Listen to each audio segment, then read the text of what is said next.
Hello, in this video I'm going to show you how you can perform the hard reset of your Sennheiser Momentum True Wireless 2nd generation.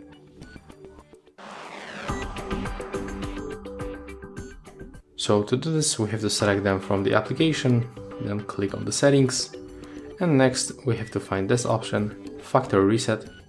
So click once, and then we have to just read that stuff. It means that after 20 seconds, it will take around 20 seconds and the reset will be complete. So yeah, let's click OK.